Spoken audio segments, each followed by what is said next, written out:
Good morning again, Scott here, known as Cantaloupe to some online, and I'm bringing another video to you today on a subject that's interesting to me. It might be of interest to you or someone you know, and that is rules and policies aimed at micromanaging romance. Turns out we have quite a few of them. Sounds silly, doesn't it? But we literally have rules and laws about an expectation of monogamy in marriage, for example. And I want to be clear that I'm not advocating a particular way of life, a lifestyle, a choice, a behavioral choice when nobody's being harmed. That is the end of it for me. If it's between consenting people and there's no harm, I have no further concerns or questions about it. I'll be clear about that. But it turns out we have here in America, it's in California, maybe regional, I'm not entirely sure, but I know that here at least we have laws requiring marriages to be monogamous. That is to say, polygamy is illegal.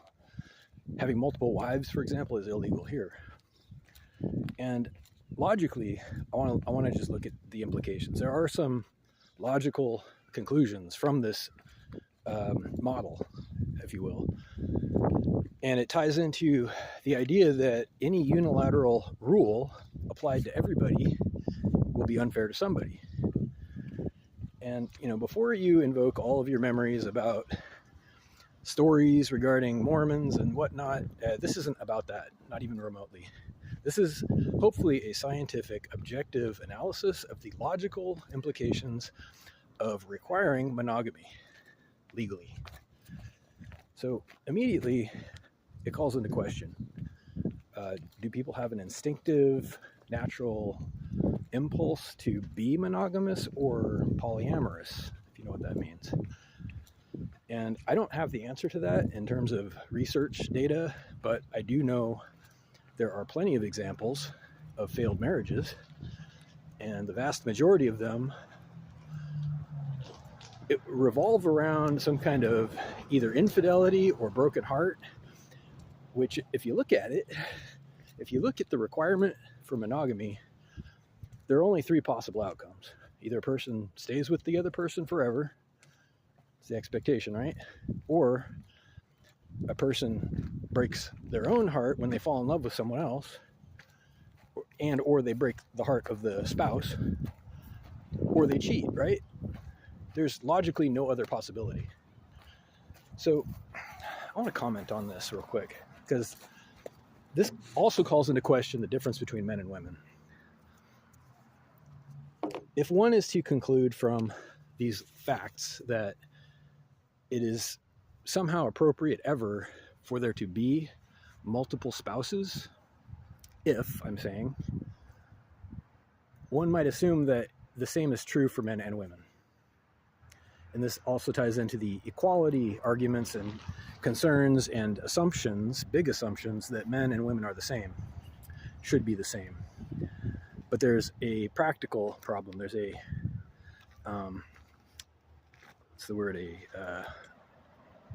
logistical problem. Hear me out, if you're still watching. The fact that women carry the baby is a game changer. And as much as I want to be, honestly, I want to be fair and equal as much as possible as far as opportunities and policies go. This is significant. Consider, I'm going to be graphic here for a second, an orgy where a woman is with, say 20 men. Does that sound inappropriate to you? Maybe you should question that first of all. But inappropriate aside, it happens. Okay, this kind of thing happens. And I want to just use this as an example. If the aim is to just have fun, already we're involving contraception, because if we're talking about babies, it becomes obviously inappropriate. Geez, I don't know, who's the dad? I couldn't tell you. Well, we got labs, right? Suddenly we need 20 paternity tests, 20 of them. That sounds expensive. And what if the lab closes? Hang on a second. All right, this is getting complicated. What if the lab closes? Oh crap. There's just no way to know at this point who the dad was. Do we care? Okay, well, maybe we're not trying to we're not trying to have babies. That's okay. No, I get that. We're not trying to reproduce all the time. We're just having a good time. We're being reckless and dangerous, downright dangerous when it comes to STDs and accidental pregnancy. Geez, that never happens, right?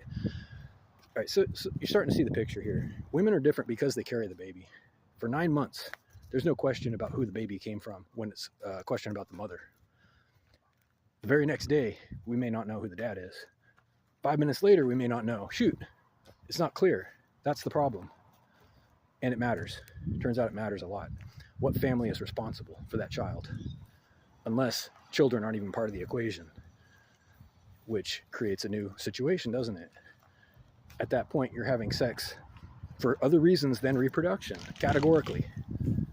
If reproduction is possibly going to be part of it, there needs to be a question of who the father was, and the only way to do that without a laboratory and expensive testing is to be monogamous for the female. She needs to have a single partner. This is just logic. I'm not saying they should or shouldn't. I'm just saying there's no other way to do it. So that's one way in which women are different. And it opens, if you will, a can of worms as far as other differences, other roles that emerge based on physiological differences. The fact that one person carries the baby and the other doesn't is significant. And people are struggling with this idea. People are having a big problem understanding that women and men aren't the same thing. I hear people all day, every day saying, men and women are interchangeable. It's whatever I say. It's, you know, I changed the color of my shirt, so now I'm a woman or a man. It's, you know, no, I'm sorry. You either, have reproductive capabilities as a woman or a man if babies are involved. And if they aren't, you're not talking about sex anymore. You're talking about getting your jollies in a dangerous way. And that's up to you. Again, that's up to you. I'm not going to question that. But you should be sterilized at that point, okay? Because your child's going to get mad at me. Your child, your fatherless child, is going to get mad at me. That involves me and the community. All right, and if you can't see that, that's not my problem. Anyhow, this is about multiple wives and multiple husbands and the difference.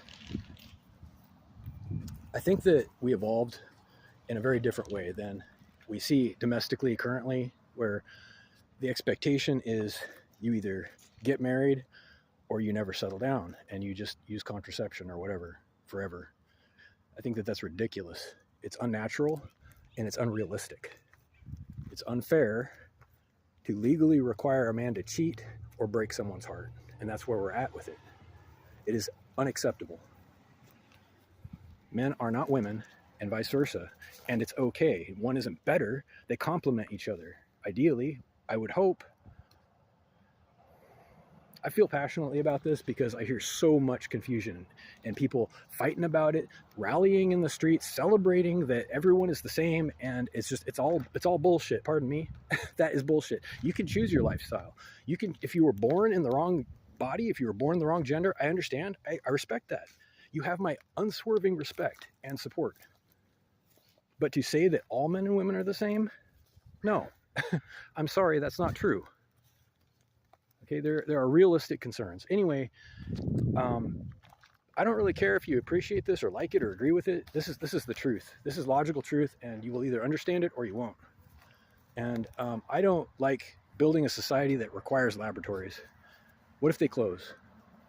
Okay, so let's start with that. Maybe we can start with that agreement, that requiring laboratories as part of our fundamental infrastructure is a bad move. Let's start with that. Please reach out with comments or concerns, or reach out in person if you have to. whitehotrobot@gmail.com. Thank you.